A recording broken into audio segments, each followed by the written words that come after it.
Saluopa Waterfall or Saluopa Waterfall is a waterfall located in Tenusu, Pomona Puzalemba, Poso Regency, Central Sulawesi.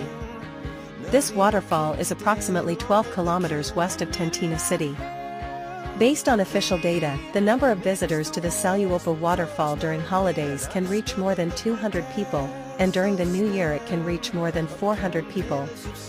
Entry tickets are priced at 1,000/person, which is determined by the Poso Regency regional government.